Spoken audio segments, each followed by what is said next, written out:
Madam Deputy Chairman, this discussion on the calling attention motion for textile industry has covered the whole gamut of the industry from the grower of cotton to all other sectors. Honorable members have covered the whole field and given a number of suggestions.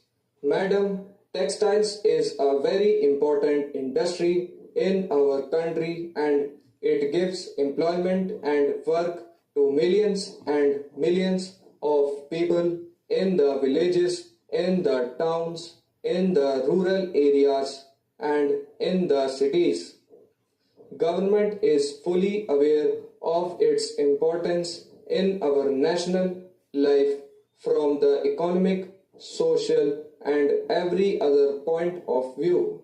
Broadly, there are three sectors of the industry: the unorganized handloom sector, the unorganized power loom sector and the organized mill sector.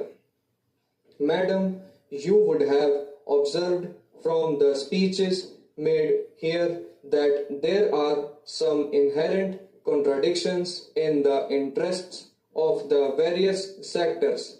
Some members have, in the same breath, tried to support all the sectors, and obviously there have been contradictions in their arguments and their presentation.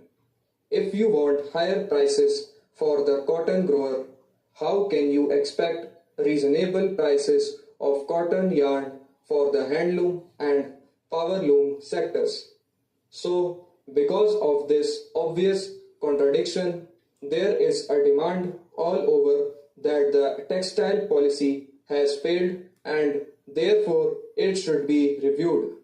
Madam, the textile policy was meant basically to reconcile the varying and at times conflicting interests of the various sectors, and therefore it has not found favor with any one sector, and all the sectors are more or less feeling dissatisfied. This is bound to happen when you have a very balancing proposition like the new textile policy, where the various interests have to be reconciled and given proper place. The textile policy can be judged from 3 or 4 points of view, and it has proved successful from those angles. There has been an increase in overall cloth production. There is an increase in per capita availability of cloth. There is a great increase in exports, and the rate of increase in the price of cloth has been minimal. Compared to the general rise in the cost of living, it is very little, just 2% as against more than 8%, which means the common man is benefited. He is getting more clothes at a very reasonable price compared to other consumer goods and other things that are available to him. So,